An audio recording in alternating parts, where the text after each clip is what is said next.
Acho que eu sempre me identifico com as mensagens. Toda vez que eu vou preparar uma mensagem, eu começo preparando ela assim, no sentido de técnico, né, de estudar, saber o que aconteceu, o significado das palavras.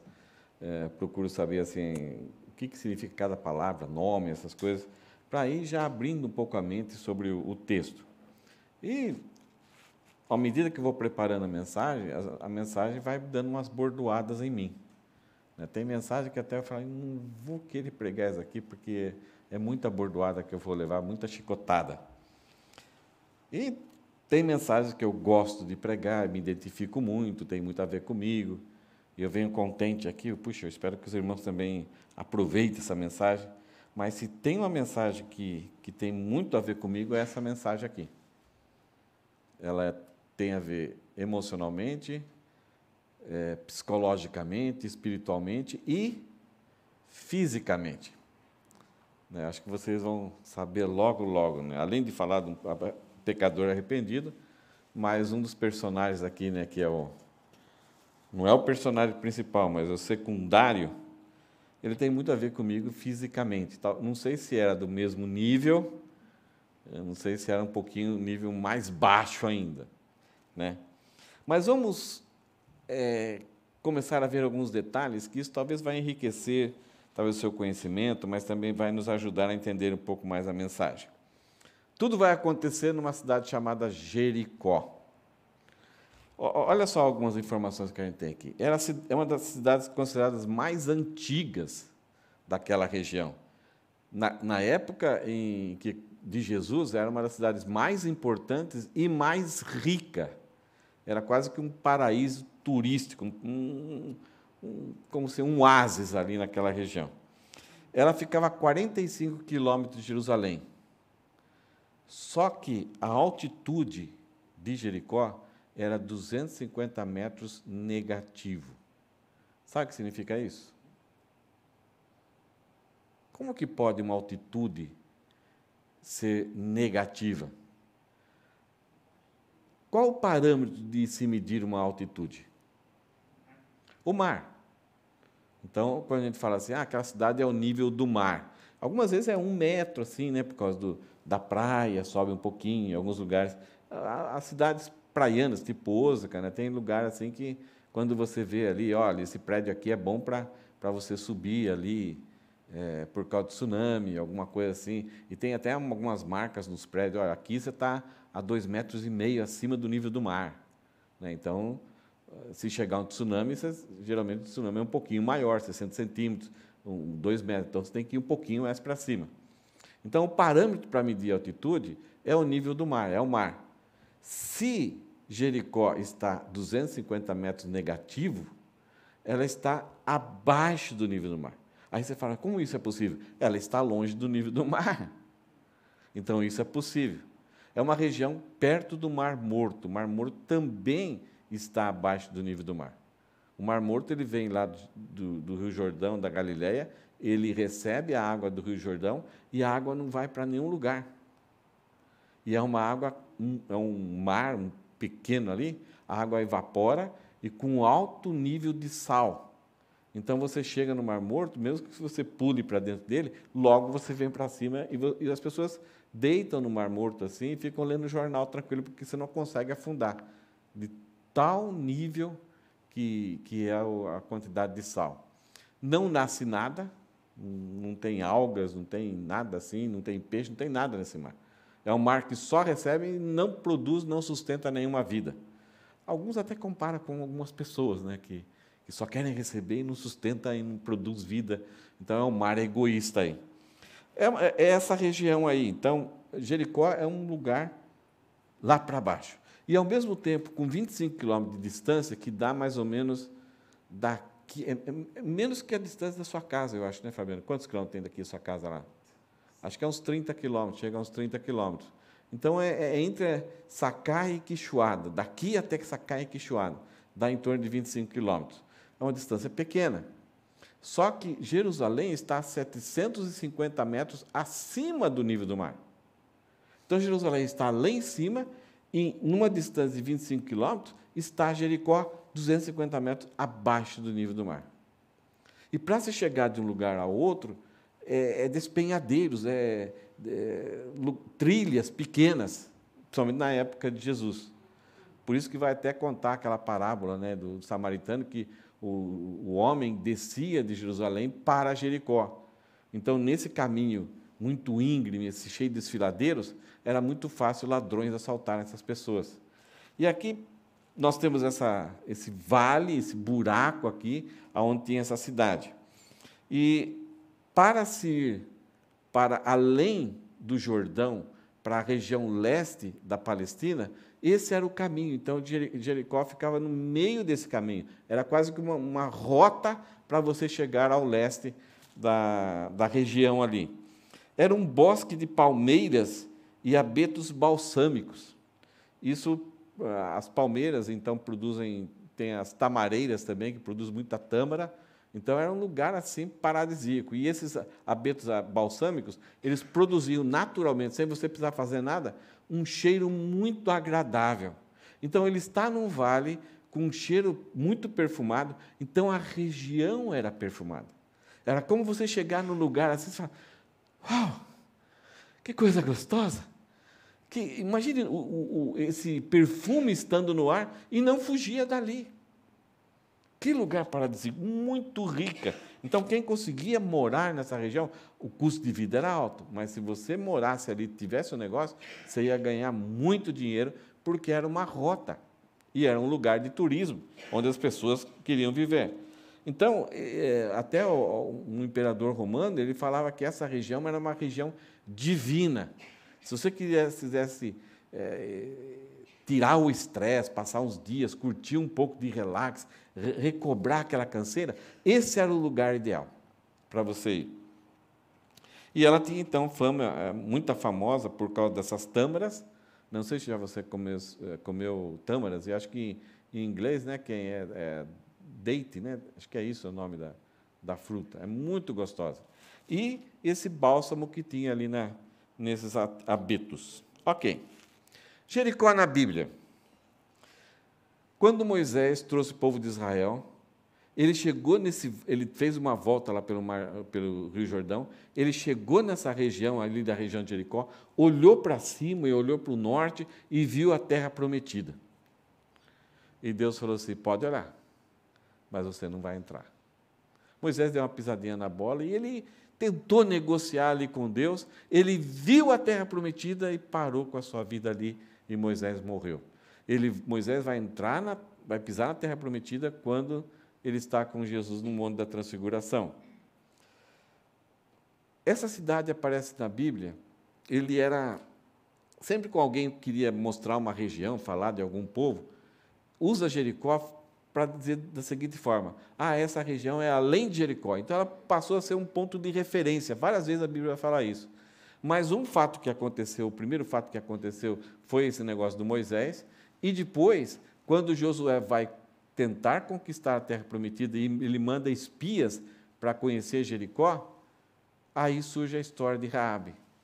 Raabe, então, crê no Senhor, ela pede um gesto de misericórdia, era uma prostituta, ela não era rejeitada pela sociedade, mas ela crê no poder, ela crê no povo de Deus, crê na palavra de Deus, crê no poder, na misericórdia de Deus, e ela apela, então, para os espias para que pudesse salvar ela e a família dela. E os espias mandaram ela colocar um fiozinho vermelho assim na muralha. Agora, no meio vamos ver, naquela poeira, naquela luta, na bagunça, como os espias, o exército de Israel poderia olhar num fiozinho vermelho e falar: aqui não. E ela creu que isso seria suficiente para Deus trabalhar no coração, na mente dos espias, e na hora da luta eles olhassem aquele fiozinho ali, e a família dela e ela pudesse ser salva. Ela creu nisso, e ela foi salva e se tornou a tataravó do rei Davi. Ela vai casar, depois com um descendente de Israel, e vai ser a tataravó do rei Davi. Então, juntamente com esse evento de Raabe, vem o evento de Josué. Josué, Deus manda ele fazer 6 dias dar a volta em Jericó, e no 7º dia dar 7 voltas, e daí tocar o tamborzinho e tocar a corneta. E os muros de Jericó vieram para baixo. Na hora que aconteceu isso, por causa dessa região ser tão bonita, e eles serem tão arrogantes e orgulhosos, e achando que aquela muralha nunca haveria um Deus que conseguiria, tivesse um povo que conseguiria destruir, Deus lança uma maldição nessa cidade, dizendo o seguinte: será maldito todo aquele que reedificar essa cidade. Quando ele colocar os alicerces, o filho mais velho vai morrer. E quando cortar a fita, inaugurando essa cidade, o filho mais novo vai morrer. Então ficou essa maldição, passou-se muitos anos. Na época de Acabe, Riel, que era um engenheiro de Acabe, e talvez rico, ele falou assim: Acabe, ninguém quer mexer com aquela cidade está destruída, só tem ruínas, e é um lugar muito bom, porque o pessoal aí crê numa lenda aí de que Deus mandou uma praga nessa cidade, lançou uma maldição na cidade, mas você deixa eu construir, eu posso construir, e aí vai ser glória para o seu reino. A ideia era menosprezar a palavra de Deus, é levar a nação, o povo de Israel, a entender que o passado ficou no passado, Deus não mais existe, e a palavra de Deus não tem mais valor, é só lenda. Quando esse homem colocou os alicerces, está lá trabalhando na obra, deve ter chegado alguém para ele: Riel, olha, você não sabe o que aconteceu, o seu filho mais velho morreu. Que azar, né? Mas tem que construir aqui, vamos em frente, gente.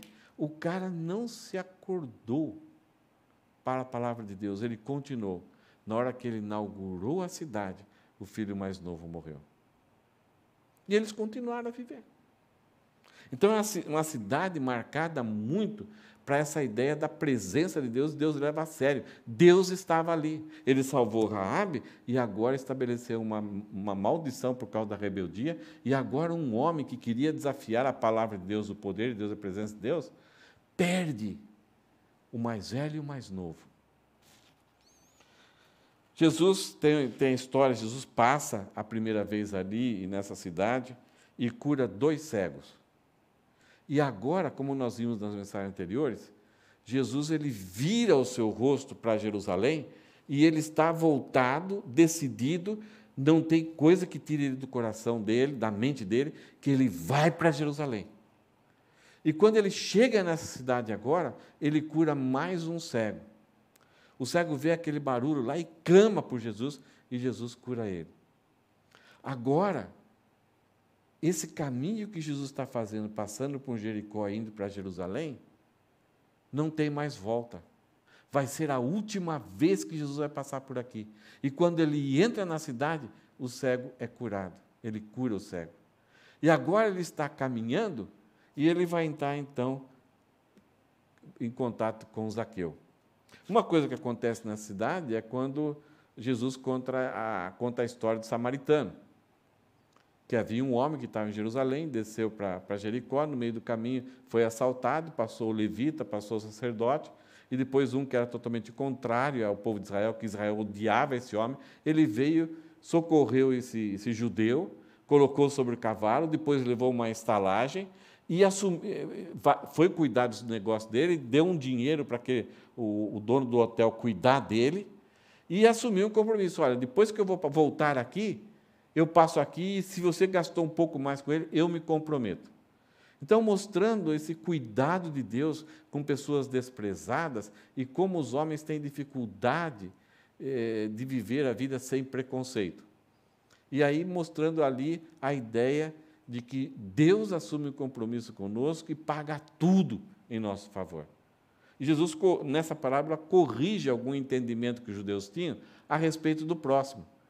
Jesus, nessa parábola, fala aqui que o próximo não é a pessoa que está perto de mim. O próximo sou eu. Então, qualquer pessoa que passar ao meu redor, eu é que sou o próximo. O próximo não é aquele que recebe, é aquele que dá a sua vida. Então, dando a ideia de que Deus é o nosso próximo, porque Ele é que veio.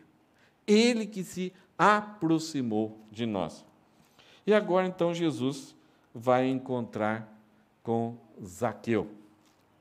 E a pergunta que fica hoje nesse texto, que o texto vai responder para nós, é quais as ações que são produzidas pelo verdadeiro arrependimento e que são contrárias ao pecado. Uma das coisas que a gente sempre fala é arrependimento. Quando alguém comete algum problema contra nós, ou quando a gente faz alguma falha, a gente ofende alguém, eu estou arrependido, desculpa aí, perdão alguma coisa. A gente joga futebol, dá umas caneladas, depois do jogo a gente fala, perdão por alguma coisa, desculpa alguma coisa, né? A gente, né, Silvia? A gente sempre fala, aí a gente, ninguém pergunta, mas pelo quê? Né? E será que é só de boca para fora? Será que o nosso coração está triste? O que é o verdadeiro arrependimento? O verdadeiro arrependimento ele é demonstrado por ações. E Nicodemos, a história de Nicodemos e também o que Paulo escreveu em Coríntios, vão nos ajudar a entender um pouco isso.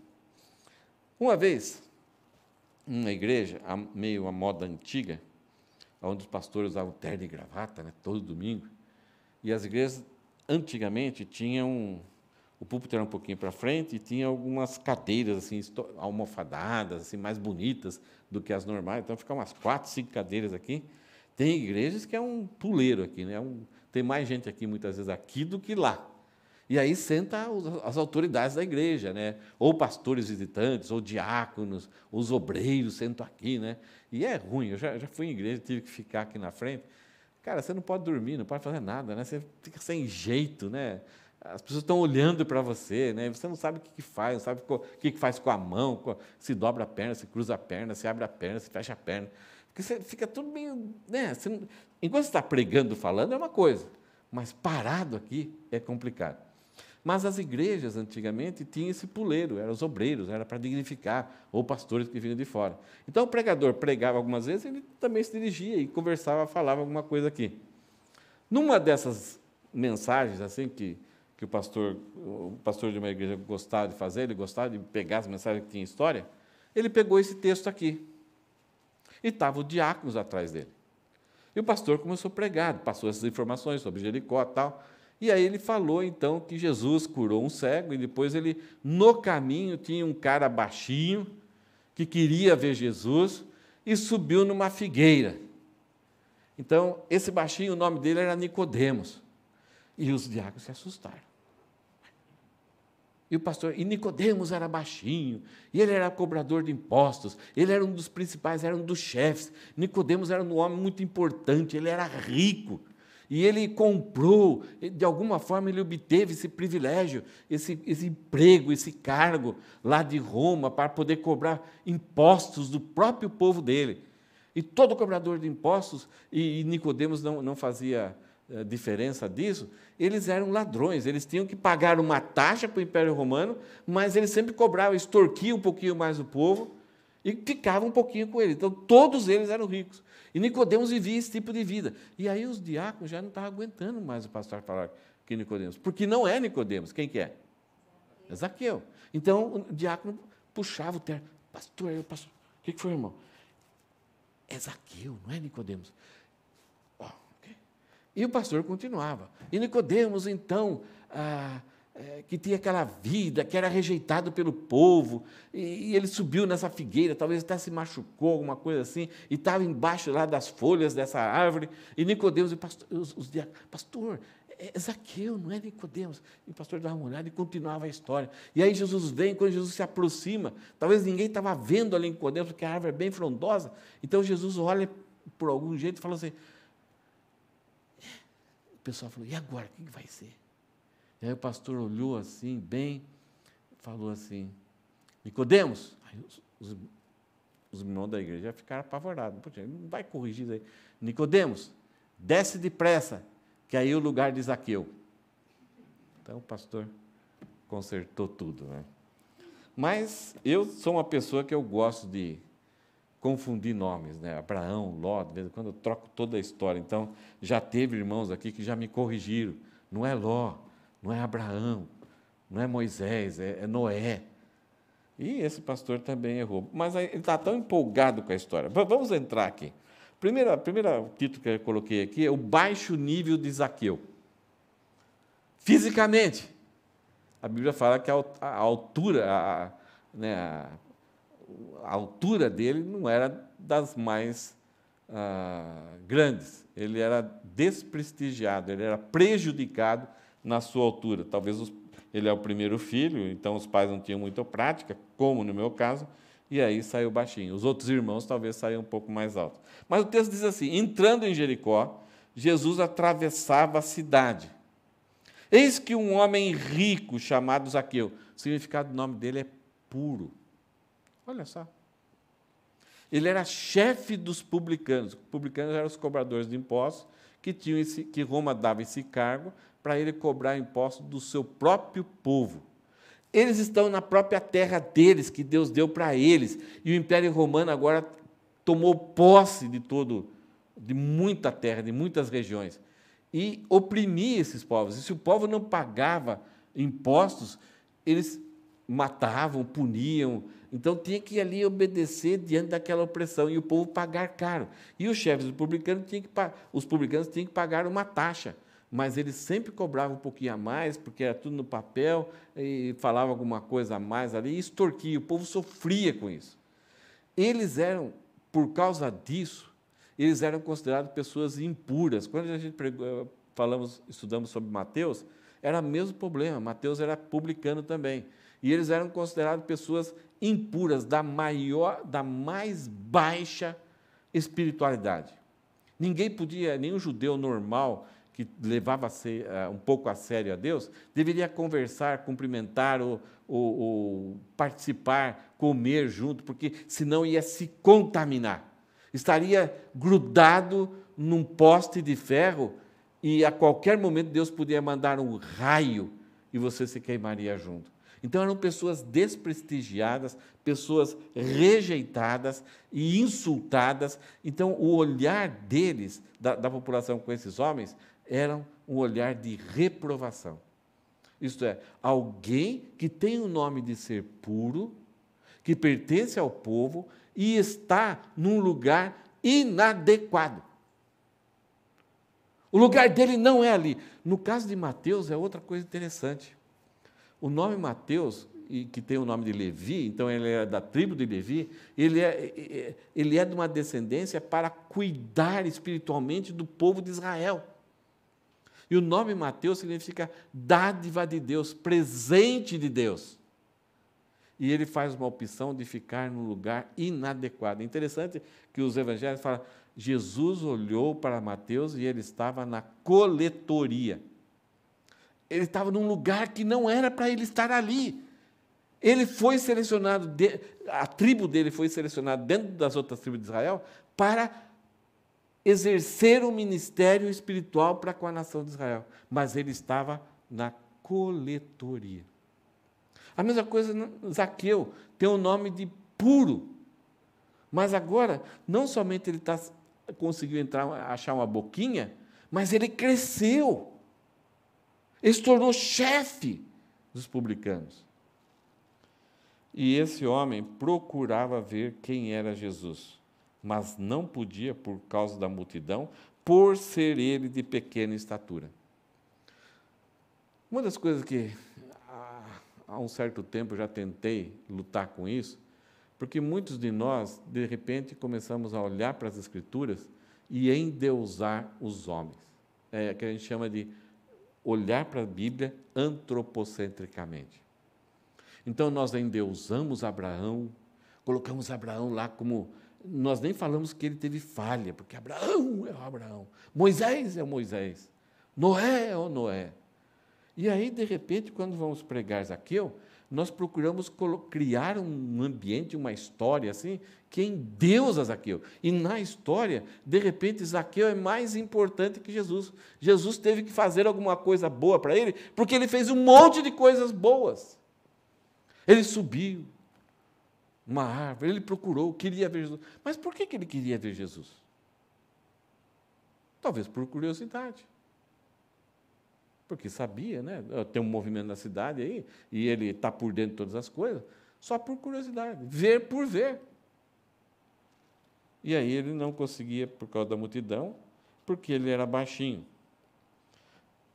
Né? Talvez escondidinho ali, porque sabia que não podia chegar perto da terra de Jesus, ter um bate-papo, nada ali, porque ele sabia que não tinha oportunidade. Espiritualmente, ele estava morto. Ele sabia que não podia ter acesso à sinagoga, nem às festas lá em Israel. Ele fez essa opção para a vida dele. Alguns falam, não, o coração dele ardia por Deus. Não, a pessoa está cauterizada. Ela está dependente dessa riqueza, da sua posse. É uma pessoa orgulhosa, mas, mesmo estando nesse patamar, nesse nível, não é uma pessoa alheia às coisas que acontecem da vida. Então, se tem algum movimento, um grupo vindo aqui, um cara famoso, um cara conhecido, deixa eu dar uma espiadinha dele lá. E ele, como era baixinho, então subiu numa árvore, numa figueira, para ver Jesus. Então, correndo adiante, ele foi lá na frente, né? Ele subiu num sicômoro, que era a figueira, a fim de ver Jesus, porque ele havia de passar por ali. Ele queria ver o rosto de Jesus. A Bíblia só relata que ele queria ver, mas ele está envolvido com aquilo que ele é, com a sua posição inadequada. Tinha um nome de pureza, mas cresceu fazendo algo que era até contrário à palavra de Deus e os preconceitos estavam contra ele. Versículo 5. Quando Jesus chegou àquele lugar, olhando para cima, disse. Então, imagine talvez o gelo que ele teve, né? Me descobriu. E aí Jesus disse, Zaqueu, desça depressa, porque hoje preciso ficar na sua casa. Zaqueu desceu depressa e aí o recebeu com alegria.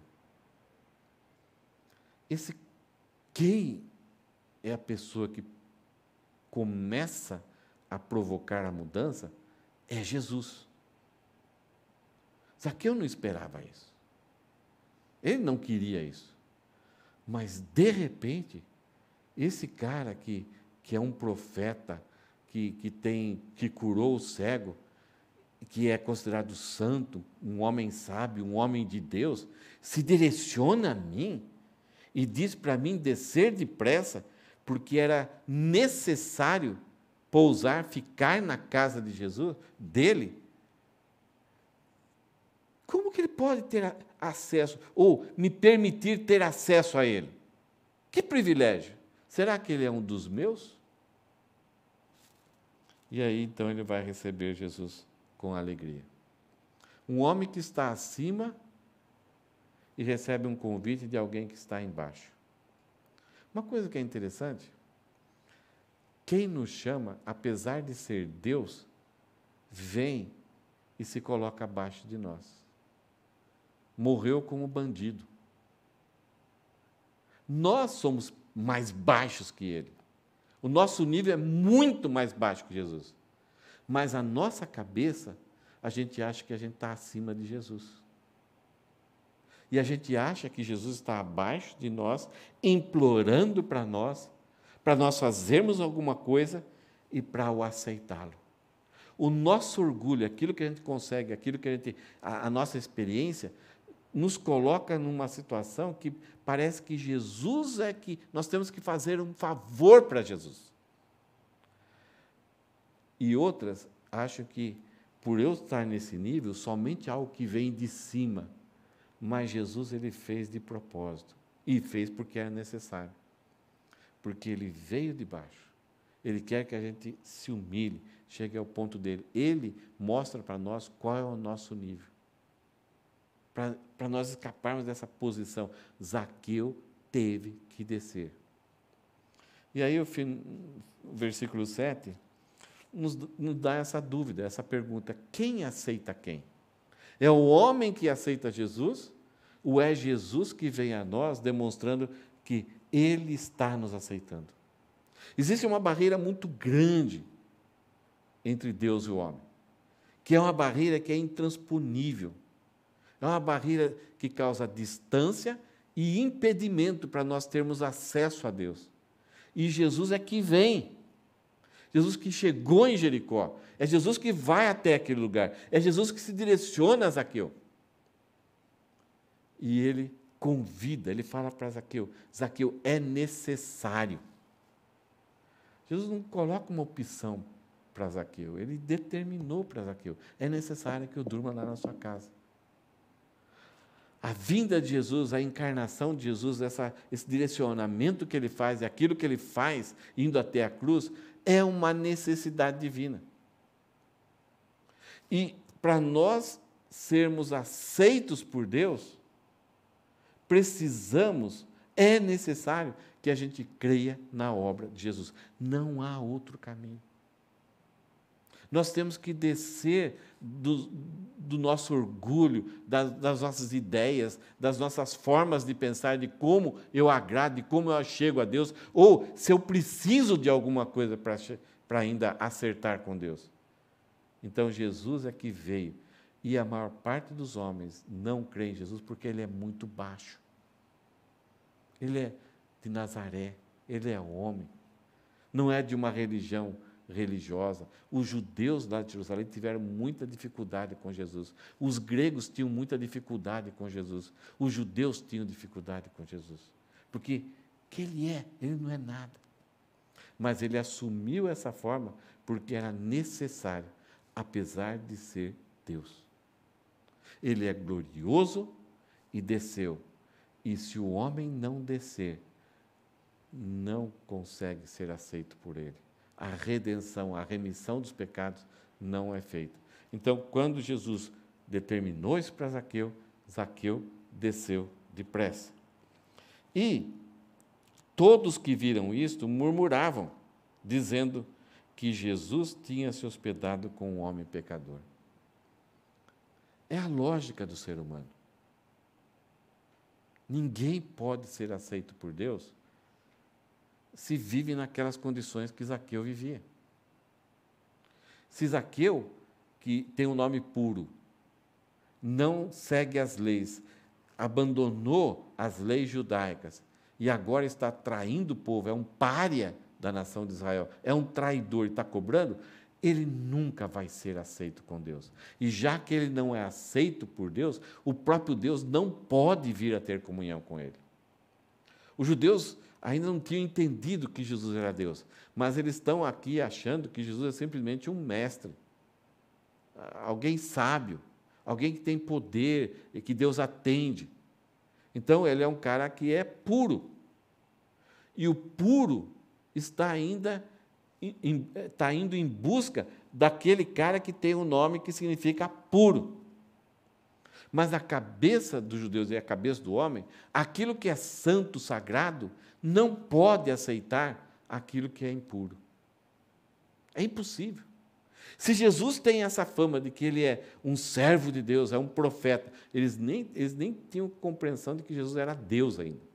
Os discípulos já tinham uma ideia por causa daquele negócio de transfiguração. Mas as pessoas achavam que Jesus era o Messias, que era um profeta, um cara legal, um cara que Deus atendia. E se ele está ligado com Deus, como que ele pode agora ter acesso e ir à casa desse tipo de pessoa e ainda aceitar essa pessoa? Eles fazendo isso, o que acontece? Ele está no mesmo nível dessa pessoa. Ele está, e vai ser impossível ele não se contaminar. Ele não pode fazer isso. Então, os judeus aqui, que viram Jesus olhar para Zaqueu e pedir para ele descer e dizer que vai pousar na casa dele, que convinha ele ir, que era necessário ele ir, eles não estão. Agora acabou. Esse cara está provando que ele não é um cara que se cuida. É o que acontece muitas vezes quando alguém crê em Jesus. A primeira coisa que as pessoas vão falar, ele não merece, como que ele pode ser aceito por Deus?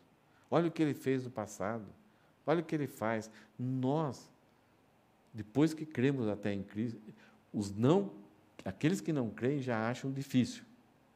E muitas vezes nós não aceitamos que pessoas sejam salvos exclusivamente pela graça. Que Deus possa aceitar um tipo de pessoa. E alguns até chegam a dizer que se essa pessoa vir para a igreja, eu saio da igreja. Em vez dos céus celebrarem, se alegrarem pela salvação estar chegando na vida de uma pessoa, que está trazendo a pessoa de novo a viver o significado do nome, Zaqueu era puro, mas vivia como impuro. E agora Jesus Cristo está restaurando aquilo que havia se perdido, restaurando o nome dele. E as pessoas ficam tristes, não gostam, não querem. E aí no versículo 8, vai acontecer a questão da vindicação. Vai mostrar um pouco o que aconteceu com Zaqueu. Zaqueu, depois de ter ouvido esse Jesus e as pessoas estarem bravas, contrárias e criticando Jesus, Zaqueu continua firme. E lá depois, na sua casa, Zaqueu, por sua vez, se levantou lá no banquete e disse ao Senhor: Senhor, eu vou dar a metade dos meus bens aos pobres. Jesus não falou nada para ele. Não falou nada. O que ele tinha que fazer para ganhar a salvação. Jesus estava ali com eles e com as pessoas. Ele disse: Senhor, vou dar a metade dos meus bens aos pobres. E se extorqui, se roubei alguma coisa, forcei alguma pessoa a pagar algo indevido, se extorqui alguma coisa de alguém, eu vou restituir 4 vezes mais. Então Jesus lhe disse: pessoal, hoje houve salvação nessa casa, pois também este é filho de Abraão. Ele creu que eu estou perdoando, que Deus está perdoando ele.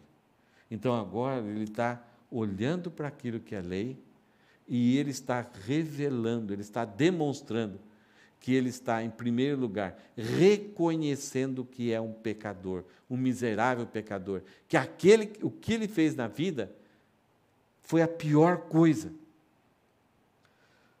A conversão, ela necessita de você reconhecer que o que você fez, o que você é miséria.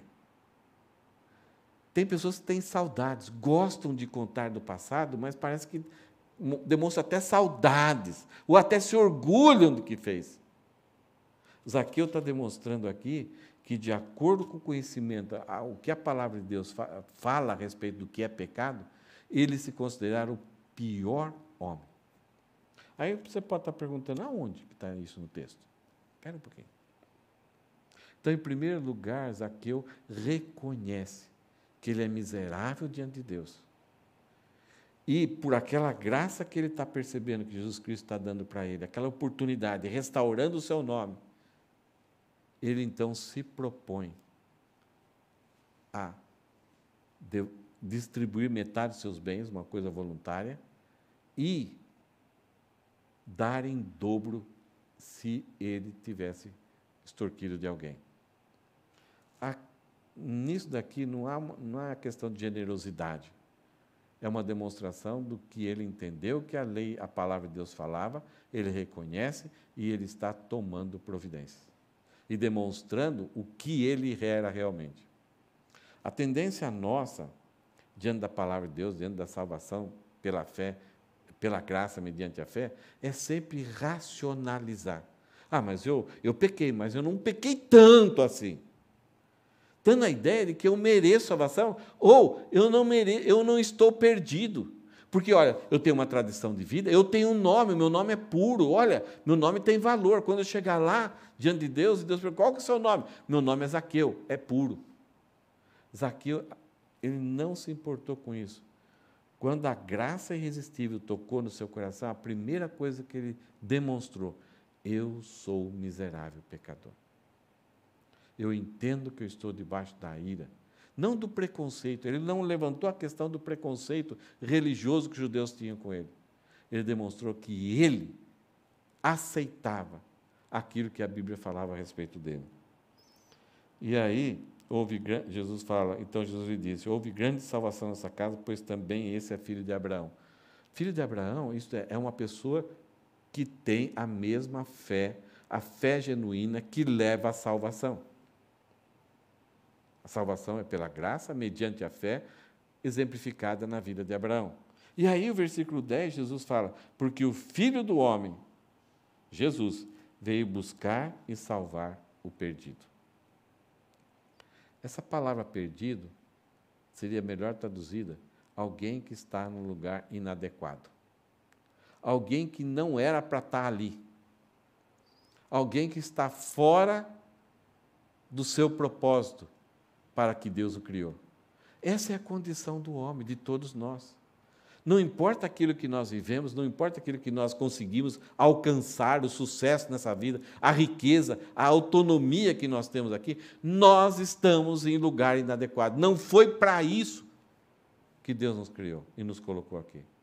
Desde Adão, nós nascemos com a natureza pecaminosa e estamos rebeldes debaixo da ira de Deus. Esse é um lugar inadequado, não deveria ser assim. Não é para isso que Deus criou o homem, não é para estar debaixo da ira de Deus. Então, quando Jesus veio, ele veio para nos tirar da ira e colocar sobre a graça. Buscar e salvar aquele que estava em lugar inadequado, que, em resumo, é a palavra que está aqui escrita, perdido. Perdido está lá, perdido, não está mais aqui. Eu, esses dias, não sei o que está acontecendo, eu perdi a chave do meu carro. Eu entrei em casa e tem um lugar que a chave devia estar ali, mas ela não estava. Até que a Rosana achou. Lá no piquenique, a Rosana perdeu o celular dela. E antes ela sabia onde ela tinha deixado. Quando a gente deu buscar, o celular já não estava mais lá. Está em algum outro lugar, mas não está na bolsa dela. Não está com ela. É um lugar inadequado. Semana passada, recebi um dinheiro para pagar uma passagem de um amigo, né? Amiga, e fiz lá a transação, estava preocupado, rapidinho assim, depositei o dinheiro, já mandei o dinheiro para a agência, eu não sei onde eu coloquei o cartão, efeitos Covid. E aí, eu fiz a transação, cheguei em casa, isso foi no sábado. Na segunda, fui abrir a minha carteira, não estava lá o cartão. Ele não está no lugar que deveria estar. É a mesma coisa, Deus nos procura, porque nós somos gerados em Adão, Deus nos procura e nós não estamos ali. Quando Adão, todo dia, Deus vinha bater um papo com Adão, final da tarde, tomava um chimarrão ali, talvez um chazinho, alguma coisinha ali com Adão. Deus sempre via e encontrava Adão. Adão pecou. Quando Deus veio no outro dia, qual foi a pergunta de Deus? Adão, cadê você? Onde você está? Porque nesse momento, em Adão, todos que vão nascer de Adão, vão já nascer perdidos. Vão estar em lugar inadequado. Nós somos achados por Cristo, é Cristo que vai lá e acha Mateus, é Ele que aceita Mateus, é Ele que fala, vou na tua casa. Então, Mateus foi colocado de volta no seu lugar, como filho de Abraão. Hã? E o que eu falei? Mateus. Estou falando para vocês. Aqui, está aprovado, efeito Covid. Obrigado. O que acontece? Zaqueu, né? Foi aceito. Eu fui aceito. Jesus me colocou no lugar que era para ser. Ele restaurou aquilo que havia sido perdido. Nós estudamos lá em Hebreus, capítulo 2, versículos 5 a 9. Jesus é que restaura aquilo, ele é o segundo Adão. Ele recupera tudo aquilo que havia se perdido. É o que o texto fala, porque o Filho do Homem veio buscar. É Ele que veio buscar. E Ele buscou e salvou. Ele foi até Zaqueu, convidou Zaqueu e salvou Zaqueu. Zaqueu simplesmente não resistiu à graça de Jesus Cristo. Mas tem um problema algumas vezes. Deus nos coloca, nós somos redimidos novamente, mas mesmo vivendo a vida redimidos, algumas vezes nós vamos para alguns lugares e estamos em alguns lugares que não é para estar lá. Nós passamos a curtir lugares que são inadequados. E aí o Espírito Santo vai nos tentar trazer de volta. Com amor ou de outras formas, que talvez até dói algumas vezes.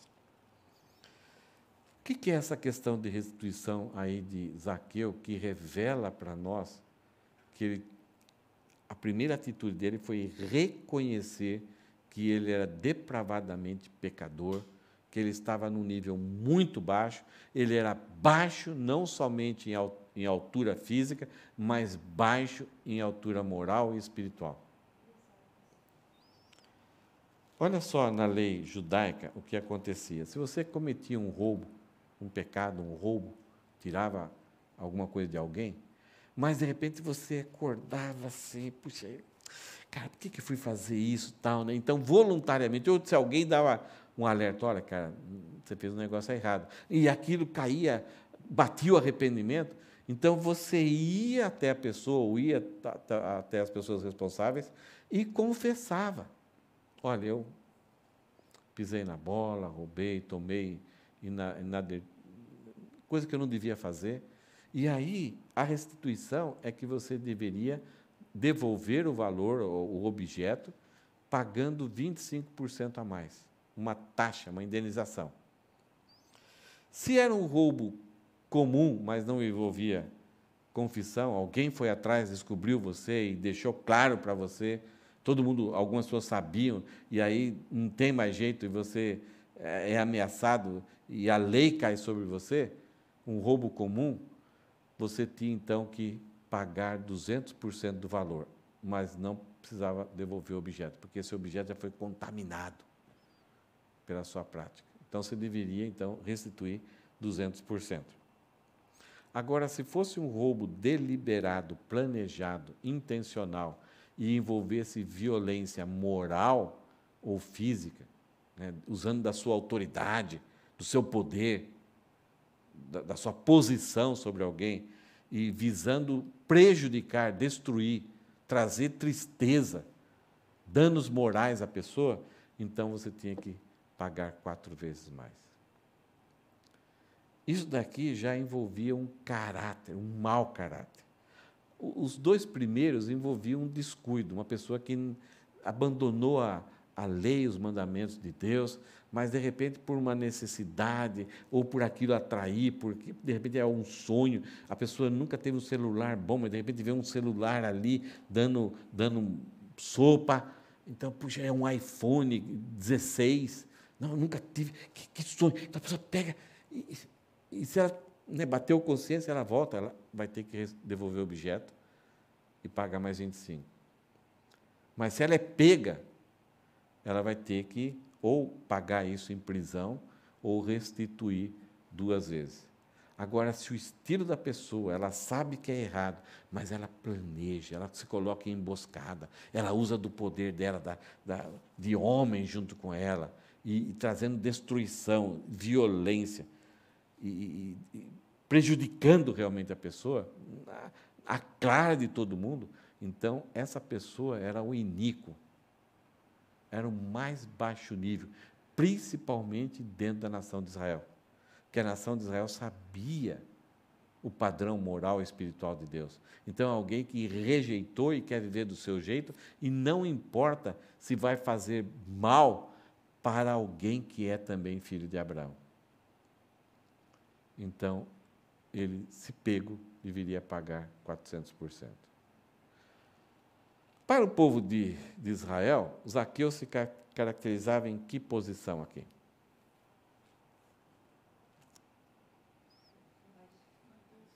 Talvez assim, um roubo comum. O cara roubava. Para Zaqueu, para os cobradores de impostos, eu estou lá um pouquinho fora, então, se um dia Deus me punir, é só eu tenho que pagar 25% a mais. Então, os cobradores de impostos, né, não arrependidos, eles se Deus dinheiro pagar, é 25%, não pode ser mais que isso. E para o povo, eles achavam que simplesmente pagar o dobro. Mas Zaqueu, quando ele fala, eu vou pagar 4 vezes mais, ele fala, eu sou isso. Normalmente, nós somos muito impiedosos com os outros. Não, onde já se vê uma coisa dessa? Eu tenho que pagar, tal, tal. Quando é conosco, nós somos vítimas. Nós somos muito indulgentes conosco. Nós racionalizamos o nosso pecado. E sempre temos uma desculpa esfarrapada para escapar daqui, para escapar aqui, porque nós não somos tão ruins assim. E tem casos hoje que a pessoa que cometeu o erro e alguém descobre, essa pessoa que descobriu passa a ser culpado de ter descoberto o erro. Hoje, estava ouvindo um caso lá na televisão, estava trabalhando, escutando um pouquinho de televisão, uma diretora de uma escola, ela começou a perceber que alguns alunos, já adolescentes, fumavam maconha no banheiro. E ela perguntava, chamava esses alunos com cheiro, com tudo assim. Pode revistar, professor, não tem nada aqui, a senhora está me acusando falsamente. Sabe a reação de uma vítima, de um culpado? E aí, batendo boca a professora. O que a professora fez? Colocou câmera filmadora no banheiro, não dentro lá do box, né, que visse alguma coisa. E aí, a professora chamou e falou para o aluno: olha, você está fumando. Ele falou: não, já viu. Eu tenho provas. Está aqui, ó, filmou. Sabe o que aconteceu? Os pais contrataram advogado, levaram essa diretora para a justiça, e a diretora perdeu o cargo dela, vai ser punida, vai ter que pagar a indenização, porque não está previsto nas leis diretrizes de uma diretora da escola, de uma coisa, que pode fazer isso. A professora só queria ajudar a escola, mas ela cometeu um pequeno deslize. No Brasil teve o chamado Lava Jato. Teve todo o julgamento, todas as provas. O partido lá foi considerado culpado, pessoas foram consideradas culpadas, pessoas tiveram que devolver bilhões para o governo.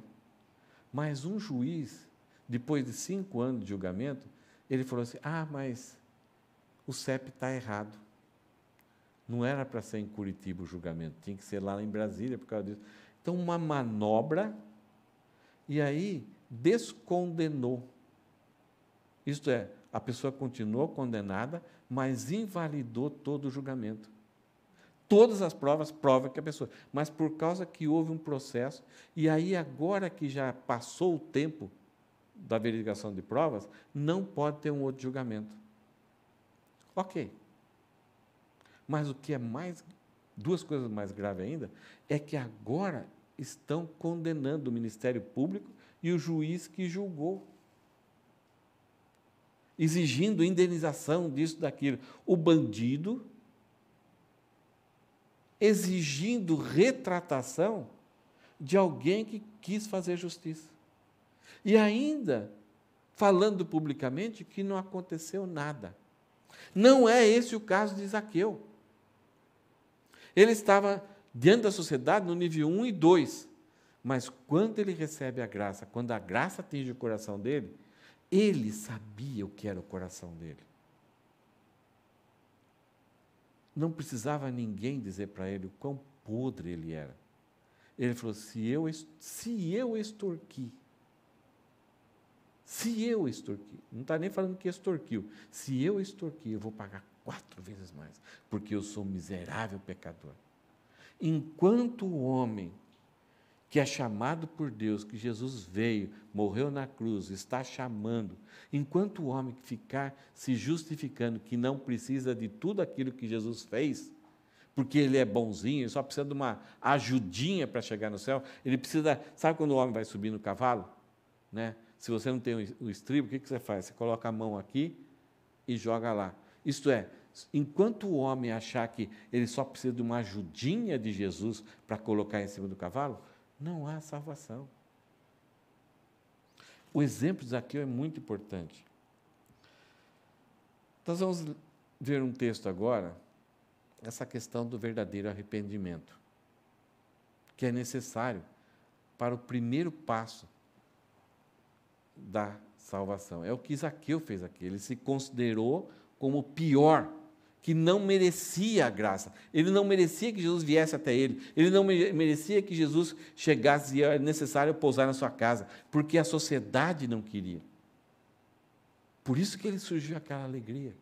E ele abraçou aquela oportunidade, porque a graça atingiu o coração dele. Paulo fala lá em 2 Coríntios, capítulo 7, versículo 10 e 11, aqui é só o 10, depois a gente vai ver o 11. Paulo fala o seguinte: porque a tristeza segundo Deus, isto é, essa tristeza, esse sentimento ruim, que quando vem de Deus, é o que Jesus causou em Zaqueu. Essa ida de Jesus até Zaqueu, e esse convite, e a entrada de Jesus para estar ali com Zaqueu, produziu uma tristeza. Essa tristeza que vem segundo Deus, ela produz o arrependimento, a mudança para a salvação. Que a ninguém traz pesar. É uma tristeza que vem de Deus, ela produz arrependimento e não traz pesar, isto é, ela traz alívio. Aquele peso que eu carregava, que tentava esconder das pessoas, você fica livre. É o que aconteceu com Zaqueu. Ele desceu com alegria. Ele se sentia aceito por Deus. Ele me convidou. Ele quer estar na minha casa. Então, houve o arrependimento e ele se sente liberto daquilo, mesmo que as outras pessoas condenem o próprio Jesus. Aí, Paulo fala aqui sobre o contrário. Mas a tristeza do mundo produz morte. Quando nós somos revelados, ou quando essa culpa que nós temos de sabermos que carregamos essa depressão, essa angústia, que é porque somos pecadores ou cometemos algum pecado, se é Deus operando no nosso coração, isso produz arrependimento, mudança, e não traz pesar. Mas se essa culpa nós não damos brecha para Deus trabalhar, nós só sentimos essa culpa, esse peso, e é a tristeza que o mundo produz, traz a morte. Quem que é o exemplo para isso? Bíblico. Judas. Ele sentiu o peso do seu erro. Ele viu que ele tinha cometido foi muito grave, mas ele não deu brecha para aquelas oportunidades que Jesus constantemente estava dando. Até alguns minutos antes, Jesus falou: olha, quem vai me trair está com o pão na botija, no copo ali, na vasilha com a sopinha ali, junto comigo. É aquele que está molhando o pão junto comigo. Judas devia ter assustado. Puxa, ele sabe de tudo isso. E eu estou aqui ainda. E aí Jesus fala para ele: Judas, o que você tem para fazer, faz depressa.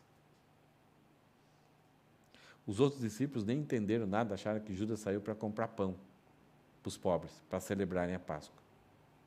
E Judas teve essa segunda tristeza. Era uma tristeza que trouxe um pesar para ele e levou ele à morte. As diferenças do Evangelho, o Evangelho fala que ele se enforcou, o outro, Lucas vai falar que ele caiu e se despedaçou nas pedras e as vísceras dele vieram para fora. Alguns, para conciliar, então, dizem que ele tentou se enforcar, a corda não aguentou, o galho não aguentou, a árvore não aguentou, ele caiu no meio das pedras e a pedra arrebentou com ele. E aí ele tinha comprado esse campo, a Acéldama, e esse campo virou um lugar de maldição. Quer dizer, alguém que sente o pesar, mas não reconhece que é pecador e não dá oportunidade para o arrependimento. Olha só o que Paulo vai falar, como é essa tristeza que produz o arrependimento, que traz salvação. Não é somente salvação eterna, mas traz salvação de você viver uma vida em lugar inadequado, ou chegar ao ponto de tirar a própria vida. Olha o que Paulo fala no versículo 11 de 2 Coríntios. Veja, qual é a situação aqui? Em 1 Coríntios, Paulo repreendeu essa igreja. Em nome do amor, eles estavam aceitando cada absurdo, cada pecado assim, horrível. E Paulo, então, manda uma carta dizendo que eles estavam errados. Quando essa igreja recebe essa carta de Paulo, um pequeno grupo ainda é obstinado e fala assim, Paulo não é apóstolo, ele não tem autoridade contra nós, ele está querendo enganar, ele quando está na carta, ele é duro, mas quando ele está aqui, é um gatinho, amorosinho, ele é um covarde.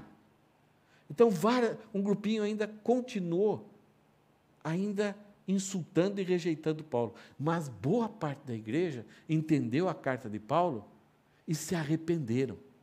E Paulo, quando escreve em 2 Coríntios, fala, o arrependimento de vocês é verdadeiro. Por que é verdadeiro? Porque Paulo vê algumas características neles. Olha só o que Paulo fala assim, vejam quanto cuidado produziu em vocês o fato de serem entristecidos, aquela ideia de tristeza, segundo Deus. Paulo fala assim, a tristeza que veio para vocês é a tristeza que é segundo Deus. Que defesa, que indignação, que temor, que saudade, que zelo, que desejo de punir o culpado. Em tudo vocês se mostraram inocentes nesse assunto. Paulo está elogiando e dando as características que levava Paulo a reconhecer que eles tiveram uma tristeza e um verdadeiro tristeza que vem de Deus e um verdadeiro arrependimento. Não foi uma tristeza segundo o mundo que os levaria à morte. Então, teve um grupinho que ainda não se arrependia e não aceitava as exortações de Paulo, mas boa parte da igreja aceitou e demonstrou isso. Agora, o que é essas palavras? O que é a palavra cuidado? O que Paulo está falando aqui? É a pessoa arrependida quando se torna diligente e atenta, preocupada em se desvencilhar dos laços do diabo. Isso é, aquela igreja reconheceu que ela estava enlaçada. Os laços do diabo pegou todos eles não conseguiam enxergar o erro, permaneciam no erro e não abriam mão, e um grupinho até acusava Paulo. Mas essa igreja teve cuidado, boa parte da igreja teve cuidado. Ela demonstrou arrependimento e ela se tornou diligente e atenta, verificou os detalhes do erro que estava cometendo e se preocupou em acabar com aquilo, parar com aquilo. Não ficou culpando um ao outro, ficou culpando Paulo, culpando outra coisa. Era uma tristeza que veio de Deus e que trouxe salvação para eles. O que Paulo fala sobre defesa? O que significa isso? É a busca de proteção por meio da súplica que implora socorro e misericórdia. Quando a pessoa reconhece que o que fez era um erro, então a pessoa não somente quer parar com aquilo e se desvencilhar, não quer mais saber disso, mas também é uma pessoa que busca ser defendida. Ela está debaixo da santidade e do cuidado, do juízo de Deus. É o pior lugar para estar quando se está em pecado não arrependido. Então, as pessoas olharam, eu não quero mais fazer isso, eu quero parar, eu quero me desvencilhar, e, por favor, me defenda. E eles buscaram em Deus defesa, para que Deus os defendesse. Mostraram indignação. É o sentimento que o arrependido tem em relação a si mesmo, irando-se ao reconhecer sua perversão. É o que Zaqueu mostrou. Ele demonstra que o arrependimento dele foi natural e verdadeiro, porque ele se indignou com ele mesmo. Eu vou dar metade. São decisões voluntárias que demonstram que a pessoa está indignada com ela mesma. Onde já se viu o que eu fui fazer? Que besteira, que loucura, que rebeldia diante de Deus. E não, mas a gente fala assim, mas Jesus também não era filho de Deus, mas não foi aceito por todos. Quem não comete o pecado? Né? A gente faz isso quando somos acusados, descoberto nosso erro. Nós falamos, quem não tem pecado, atira a primeira pedra. Não é isso a respeito do verdadeiro arrependimento. O verdadeiro arrependimento vai muito mais longe. A pessoa fica indignada. Como eu, sendo filho de Deus, estava naquele lugar, naquela posição, fazendo aquilo. Você passa a ter nojo de você mesmo. É quase aquela ideia de que você está tranquilo, assim, andando para lá para cá, no Cusco, no shopping, e de repente você descobre que você está com o zíper aberto. Ou que de repente tem alguma coisa errada na sua roupa e você nem percebia. Eu me lembro, uma vez, uma formatura de seminário, participar mais ou menos umas 800, 1000 pessoas, e naquela época aquelas máquinas fotográficas, né, de filme e tal, né? E uma moça estava com um vestido, uma mulher moça, estava com um vestido assim meio roxo, vermelho.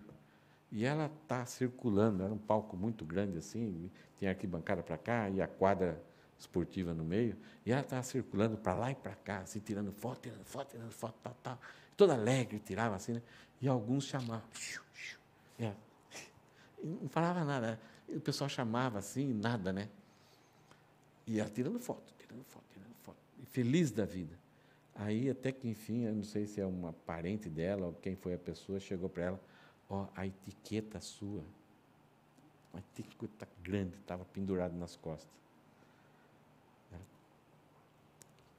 sentou. Acabou. Ela se sentiu, não assim, que alguém fez alguma coisa errada, mas como ela podia ter sido negligente e passado tanta vergonha. A ideia da indignação é isso. Como eu fui negligente. Que cara louco que eu sou. Como que eu pude fazer uma coisa dessa? Por que eu fui convencido? Por que eu entrei? Sabe, não sei se você já passou por isso. Você fica bravo com você mesmo. A ideia do temor. Paulo fala, que temor? É aquela inquietação sentida pelo arrependido ao pensar no castigo que merece de Deus por ter feito o que fez. Você fica inquieto. E aí vem o anelo, Paulo, que anelo? É o anseio por obedecer, a sede de fazer o que agrada a Deus novamente. É aquele, eu quero agora voltar a fazer o que é certo. É aquilo que Zaqueu fez. Eu vou dar, se eu extorquir, eu vou pagar.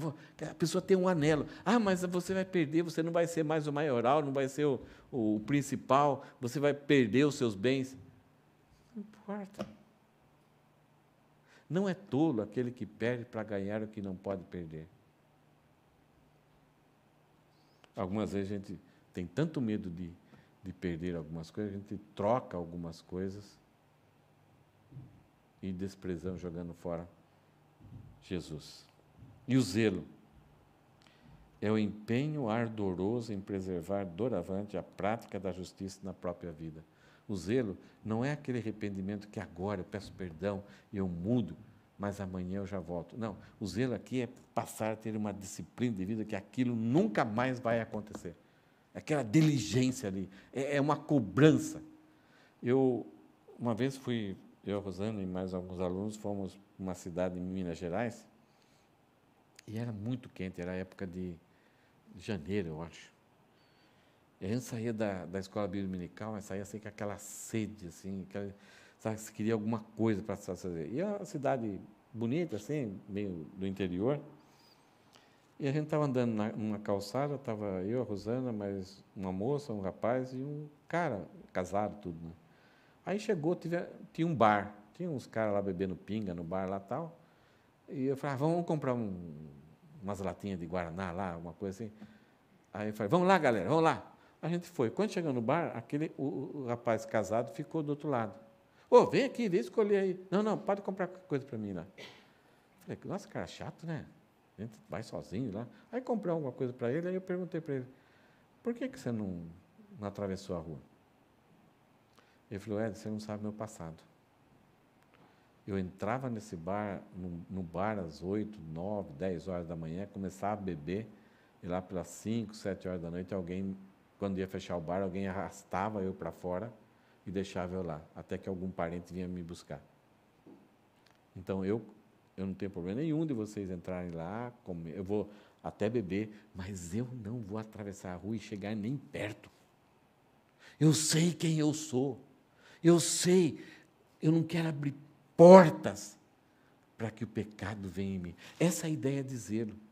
É alguém que agora, que conhece a sua fragilidade, a sua natureza, coloca obstáculos. Não é legalismo. E o perigo aqui é quando a pessoa, no caso dele, falou assim, nossa, vocês foram lá para o bar, vocês entraram no bar, o bar é um lugar... Não, ele não fez isso conosco. Ele não nos condenou. Mas ele criou um padrão para evitar o pecado. Então, quando Paulo vê aqui, vejam quanto cuidado produziu em vocês o fato de serem entristecidos. Deus entristeceu eles e eles se arrependeram. que defesa, que indignação, que temor, que saudade, que zelo, que desejo de punir o culpado. Isto é, você não quer dar brechas para você mesmo. Em tudo vocês se mostraram inocentes nesse assunto. Vocês voltaram para o lugar aonde Deus chamou vocês. O que nós vimos hoje é quais... Não tem um anterior? Aí. Quais as ações que são produzidas pelo verdadeiro arrependimento e que são contrárias ao pecado? É o reconhecimento, né? O cuidado, a defesa, a indignação, o temor, o desejo de obedecer agora e o zelo para manter uma vida boa de novo. Um zelo para manter uma nova vida de prática da justiça. Não é aquele arrependimento só para escapar de uma punição e agradar as pessoas por um dia, mas daqui a pouco está fazendo as mesmas coisas. Pergunta para a gente refletir é: meu arrependimento apresenta fatos ou é apenas da boca para fora? Eu preciso que alguém explore, que pise em mim, que me force eu chegar ao momento de falar, estou arrependido? Não. Jesus se aproximou de Zaqueu, falou para Zaqueu descer, falou que ia na casa dele, e isso foi suficiente para Zaqueu se convencer, produzir uma tristeza que vinha de Deus, e isso produziu arrependimento para a salvação. Algumas vezes pessoas vêm e confessam pecado, mas simplesmente para escapar de alguma punição ou de algum sofrimento, para que a pessoa tenha misericórdia. Isso acontece muito com o filho, né, Aline? Eles confessam, mas eles sabem que vai ter algum problema. Então, eles confessam já negociando, né? O verdadeiro arrependimento, ele pede para ser punido. E aí, quando acontece isso, nenhum pai resiste. Vai agir sempre com graça.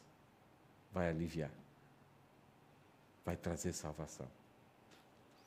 Todo o meu contexto, o ambiente que eu vivo, família, igreja, deve ser marcado por vidas transformadas a serviço de Deus, por meio do arrependimento dos pecados e de atitudes contrárias a Ele. Enquanto na comunidade cristã, no meu trabalho, na minha escola, na minha família, não tiver atitudes contrárias ao pecado, uma pessoa fala assim, eu estou arrependido, não devia fazer isso, mas as atitudes ainda continuam favoráveis ao pecado, não criou uma nova disciplina, duvide desse arrependimento. E talvez agora, por outro lado também, quando a pessoa exagera, não quer aceitar o perdão de Deus, ela pode chegar a ser o que Judas foi, querer autopunir. Ela não busca, o orgulho é tão grande que ela não busca o perdão na pessoa de Deus. E aí ela destrói a sua vida, porque não é um arrependimento que vem de Deus, é um arrependimento que vem do mundo.